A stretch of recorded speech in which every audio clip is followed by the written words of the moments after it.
Hello, my friends, and welcome to another Miss McD Reads to Me. If you're new to my channel, I'm Miss McD, and this is where you can stop by and hear me read aloud my favourite books and stories. Today, the story is called A Girl Named October, and it's written by Zakieh A. Mohammed. And I like this because it's from the point of view of the grown-up in the story and what she learns from a little girl named October. So if everyone is ready to begin and sitting comfortably, then let's get right to it.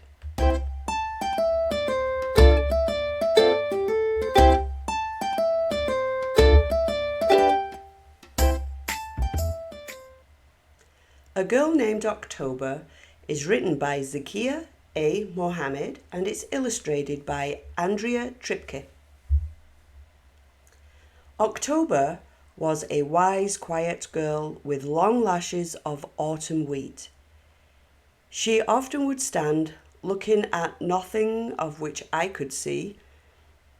"What are you doing?" I asked one day. "I'm standing on the world," she responded with certainty. Then, pointing at my feet, she asked, "Aren't you?" I did not know how to answer, so I said nothing. Whenever I came across October, she always had the corners of her lips curved upwards. "Why are you smiling?" I asked. "I'm touching the world," she said, her world seeming pleasant, calm, and full of purpose. "There are so many ways, aren't there?" I did not know how to answer, so I said nothing. One weary day, my frustration led me to pick up a stone and I threw it into the water. I watched as it kissed the surface, sending out hundreds of ripples over the pond. October strolled beside me and whispered, "You see it, don't you?" I did not know how to answer, so I said nothing. As I rushed about on another occasion, I found October walking beside me with an armful of thick books. "What are you going to do with all those books?" I asked. October smiled, handing me one. "When I read them, I can see farther. Can't you?" I did not know how to answer, so I said nothing. One dreary morning, there was October in the window, painting with a light touch on the paper that picked up the greens, yellows, and purples that she swirled about the page. I called to her and asked, "Why are you painting?" She handed the painting to me and said, "So I can have longer arms. Do you know how far you can reach?" I did not know how to answer, so I said nothing.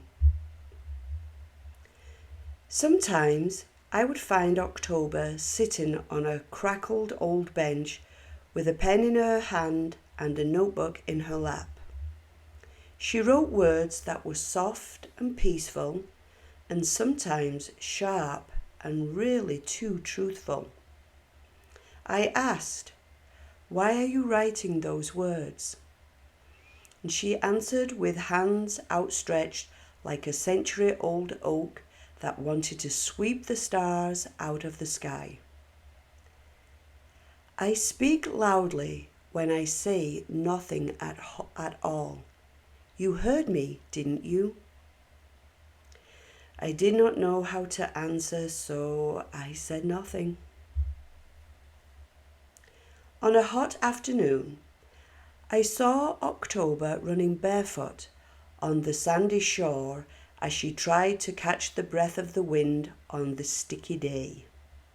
She stopped at a shell that captured the sun in its opal face. Delicate ridges lived on the shell, and October rubbed them between her fingers. She smiled and then put it back on the beach. I called out, "Hey, why don't you keep it?" She looked up with cheerful eyes. "But I did, didn't you?" I did not know how to answer, so I said nothing. A new season had come. The dandelions had turned. They were now stalks of snowflakes, light, dusty, and soft. October held a strand and blew gently on the puffy, flecked cotton ball. The specks caught the breath of October as they scattered fearlessly. October delighted in the dandelion fleece as though she were blowing candles on her very own birthday cake. I asked, "Why do you take the time?" She smiled and said, "My eyes are so much bigger when I do. What great things have you seen?" I did not know how to answer, so I said nothing. A bad wind came one night, and everything was tossed and turned, and the sky was grey with worry. Yet there was October, skipping over dusty sidewalks as though a carnival had come and she would be the first one on every ride. I called out to her, "Why are you skipping?" She stopped to remedy an overturned bicycle and said, "Because my heart beats louder in a terrible storm. Doesn't yours?" I did not know how to answer, and so I said nothing. Crisp leaves rustled under October's footsteps. I watched her cool shadow stretch to the tall oak. The tall oak stretched its lean, long branches to the blue jay, and the roots of the oak sink to the bottom of the earth. I took a deep breath and I felt sad. The sun settled down and the wind whispered at first and then was quiet. I was tired and had no answers. I was older and heavier in my heart, in my step, and in my hope.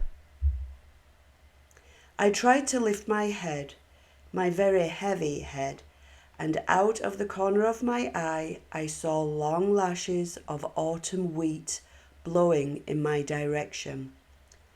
October was smiling for me at this one moment when I was too tired, and then I did understand. October was touching the world, and as I smiled back, I knew I was touching it too. The end. That's a little different, is that story, but I hope you liked it.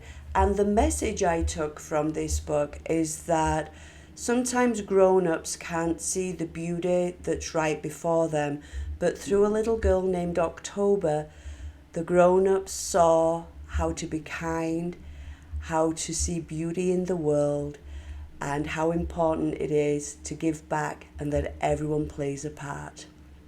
Until next time, I hope I will see you again soon, and remember, keep reading.